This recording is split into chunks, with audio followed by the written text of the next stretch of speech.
បាទជំរាបសួរអ្នកទាំងអស់គ្នាសូមស្វាគមន៍មកកាន់ Channel YouTube របស់ខ្ញុំសាយថ្មីនៅក្នុងវីដេអូមួយនេះគឺខ្ញុំមកធ្វើការចែករំលែកសម្រាប់អ្នកថ្មីដែលគាត់ប្រើប្រាស់ Telegram ហើយបងប្អូនដែលគាត់អត់ទាន់ដឹងថា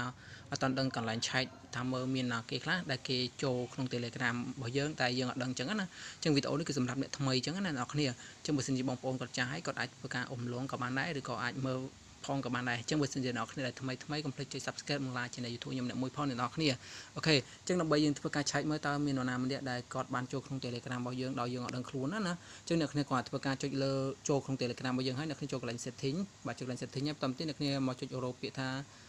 Privacy បាទដែលមានសញ្ញារូបសោអ្នកនរគ្នាបាទបងប្អូនឆ្នាំរូបសោឡើងមកបន្តទៀតអ្នកគ្នាគាត់ធ្វើការចុចលើនឹងមកនៅពេលអ្នកគ្នាចុចលើនឹងហើយអ្នកគ្នាឃើញពាក្យមួយកន្លែងដាក់រូបកុំព្យូទ័រនេះកន្លែង device នេះអ្នកគ្នាអញ្ចឹងអ្នកគ្នាចុចលើនឹងមកចឹងបន្តទៀតអ្នកខ្ញុំឃើញហើយមកដល់កន្លែងនេះគឺនឹងមានប្រភេទម៉ាកទូរស័ព្ទឬក៏ប្រភេទម៉ាក laptop កុំព្យូទ័រអីនៅលើនឹងទាំងអស់អញ្ចឹងដូចអ្នកខ្ញុំឃើញអញ្ចឹងនេះដូចជារូបកុំព្យូទ័រនេះអញ្ចឹងមានន័យថារូបនេះបើសិនជាមិនមែនជាកុំព្យូទ័រឬក៏ទូរស័ព្ទដៃរបស់យើងទេអ្នកគ្នាគាត់ធ្វើការចុចលើនឹងមកបន្តទៀតអ្នកគ្នាគាត់ធ្វើការចុចកន្លែងប៊ូតុងពណ៌លឿងនេះទៅគឺវានឹងបាត់ចេញពីក្នុងទូរស័ព្ទដៃយើងតែម្ដងអ្នកនរគ្នាអញ្ចឹងអ្នកគ្នាកុំភ្លេចឧស្សាហ៍ចូលមកមើលជាប្រចាំផងរៀងរាល់3-4ថ្ងៃឬក៏មួយអាទិត្យអីអ្នកគ្នាចូលមកមើលតែម្ដងទៅអញ្ចឹងណាដោយសារអីយើងជៀសវាងការហេកដោយសារសម័យឥឡូវអ្នកគ្នាសាប់ហើយនៅតាមបណ្ដាញសង្គមគឺសម្បូរអ្នកហេកមែនទែននៅពេលដែលយើង